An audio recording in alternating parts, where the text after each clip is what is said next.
Hello guys, let's get right into it. So today we're going to talk about the Sigmoid Activation Function, its uses and limitations within neural network layers and models. So what is it? It is an activation function that basically transforms its inputs to values between 0 and 1. So what it does, it is used in models that require to predict a probability in its output.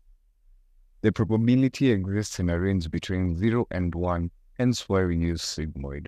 So this could be done in a classification problem whereby you have two classes that you're supposed to gauge whether or not, for example, in an image classification problem, whether or not that image belongs to class A or class B, whether it's a car or a truck, whether it's a cat or a dog, such situations.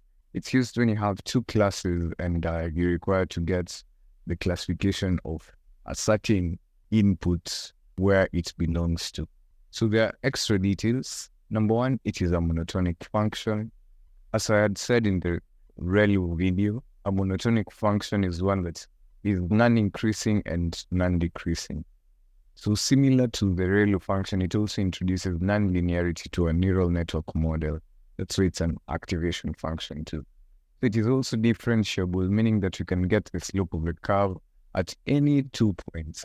Its main issue is that it can cause a neural network model to get stuck at training time. So this is due to an issue that is called the vanishing gradient issue. So the vanishing gradient means that when you're computing the gradients for the sigmoid activation function with respect to the inputs, the gradients will be small for inputs that are far from 0. So when you're performing back propagation, when updating the weights using the gradient descent, you'll find the small gradients can cause the weight updates to be very tiny.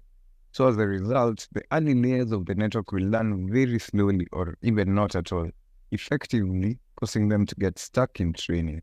So this is why I have explained here that it will eventually get stuck at training time. It will take so long before it moves from one point to another and performing gradient descent. It will seem as if it's not even moving at all.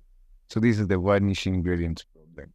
So due to this, it will lead to the slow learning due to the small gradient in saturating regions where there are those regions that are close to 0 or those close to 1.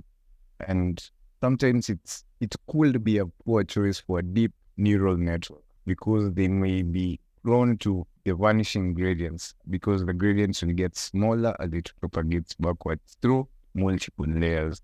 Yes, and it also has a limited output range whereby it will map the inputs to a relatively small output range of between 0 and 1. We've said that sigmoid activation function is used whereby there are two classes within the inputs. But now softmax function is a more generalized logistic activation function, which is now used for a multi-class classification. A multi-class classification is one between that has classes more than 2. So here you can see the formula fx is equals to 1 over 1 plus e to the power negative x. So you can see that at the bottom we'll have the most negative values will be transformed to values that are asymptotically close to 0, while the most positive values will be values that are asymptotically closer to 1. So with that, I believe we can go to Colab so that we can have a feel of programming the formula itself. Okay, so once you open Colab, the first thing we're going to do is to import torch and matplotlib.pyplot. So once you do that, we'll need to create our start, our end, and the step, and create data using torch.arange. So my start will be -10, my end will be 10, and the step will be 1. Then I'll call this data. Make sure that the data type is that of float 32.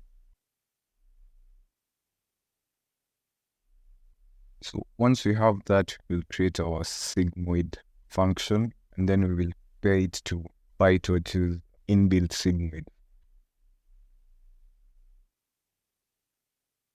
We're going to use the formula that we had talked about before, which is 1 paired by 1 test.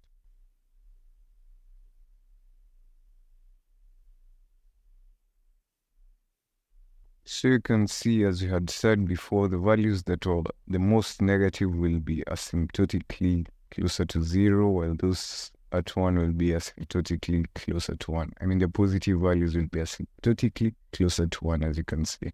And those values that were in between will become values between 0 and 1, as you can see here. You can compare that to PyTorch's sigmoid function, plt.plot torch.sigmoid. You can see they're basically the same. Yes, so with that, I believe that you've come to the end of the video. If you have enjoyed the video, you can also go and watch the previous video on ReLU, and I'll see you the next time. Thank you very much, viewers.